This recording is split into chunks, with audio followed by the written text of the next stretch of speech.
What's good, YouTube? It's your boy Rogue G here, bring you guys another Warzone mobile video. And I'm gonna start this off by saying that no, I'm not reverse boosting or toolboxing.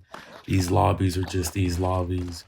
I usually end every game with over a 2.0 KD. Any game under that, I've been going up against some really sweaty people.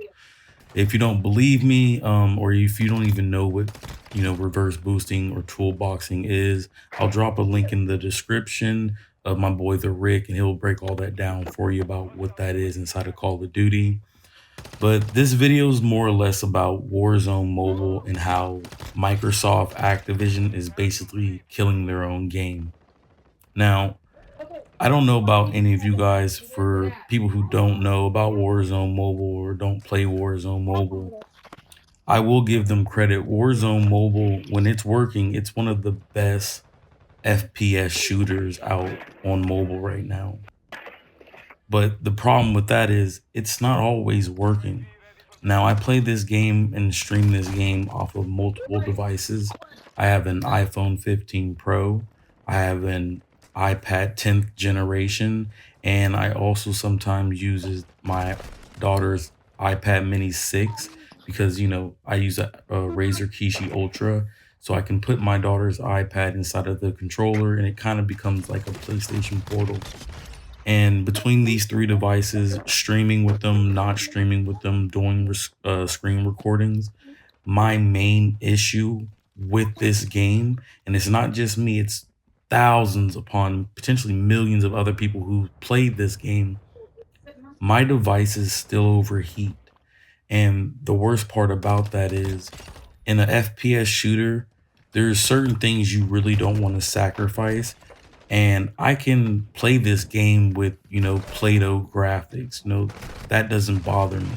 Even though all my devices outside of my 10th gen can play this game on high or peak, my main issue is when I'm using one of the preset settings, which is smooth gameplay, it drops everything down to low settings except for frame rate. It keeps it at high, which should be 60 frames.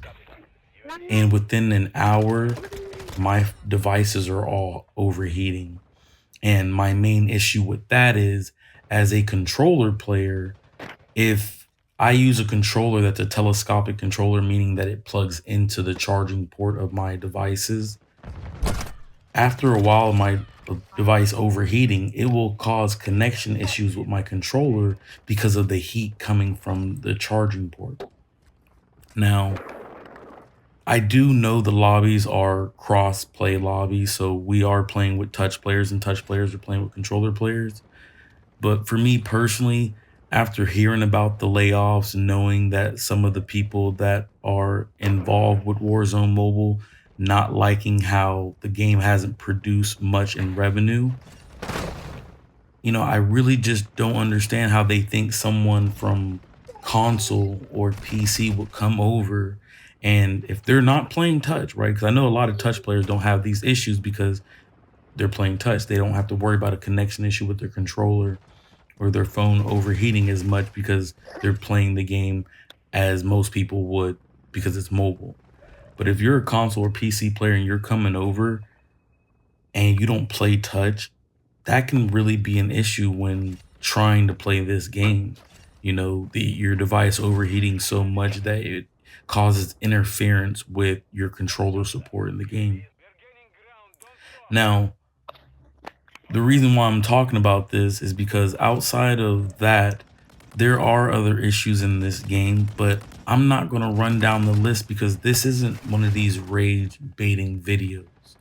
I want you guys to understand, I have one true issue with this game, and that's it. So if you actually care to listen, I appreciate you guys for making it this far in the video. And if you have, don't forget to hit the like button and comment down below what you guys think thus far. But my main issue with this game is just truly optimization. I think it's completely unfair for other people around the world to have a really good connection, a really good gaming experience, and have people who are, if not on the same level or better with their internet and their connection, they could drop into battle royale and one person has everybody loading into the map while the other person has, a couple people running around invisible, or it's just a head and a gun running around. You can't even see the rest of their body. That can become really frustrating. Um, Netcode and desync, I can be shooting at a player and none of my shots be registering. I have tons of streaming footage. So if you guys don't believe me, you can comment down below and I will gladly show you that all the issues that you do see inside of console Warzone and console MW3 and potentially even Black Ops 6, we have those in Warzone Mobile. And it's just like, if we're going to have those same issues, the one issue I do not want to see, and I only see it in mobile, why aren't players loading into the map? You know, I play MW3 and Warzone off of all my mobile devices through GeForce Now, and I never come across that issue. I've never loaded into a match and someone on my opposing team didn't load into the match and I didn't, see their entire operator. You only have this experience inside of Warzone Mobile. So even with the layoffs, I'm quite worried that Warzone Mobile is not going to make it. And the main reason I say that, before the layoffs, we went from having weekly updates to bi-weekly updates. And I want to say right around the same time of the layoffs, we went almost an entire month without Warzone Mobile getting an update. I believe it was a little over 3.5 weeks. It wasn't quite 4 weeks, but it was a little over 3 weeks. And we're kind of seeing the same thing going on right now. We got the update for season 6, but as everyone knows in the Call of Duty community, there is no season 6 reloaded for Call of Duty right now because they're in preparation of Black Ops 6. If we can't get some type of structure for this game, some type of real leadership, and what I mean by that is stop the keeps. I have noticed that for season 6, there are no keeps inside of the game. We don't need keeps in the game. The bundles in the game are phenomenal. The fact that you can get those bundles, regardless if you're playing mobile, Warzone, or MW3, keep it just like that. Leave the keeps inside of Call of Duty Mobile. Let them have that. That be their niche. Warzone Mobile needs to be more than what Call of Duty Mobile is. And that's not to talk down on Call of Duty Mobile. It's a great mobile game. But if you guys are going to lean into this cross-progressing, cross-play, and having all of your Call of Duty games within the same engine, the main thing on your mind cannot be money. It has to be optimization. If you focus on optimization, I promise you the money will roll in because the player count will climb. If everyone is given the same fair advantage when loading into the game, you won't hear anyone crying.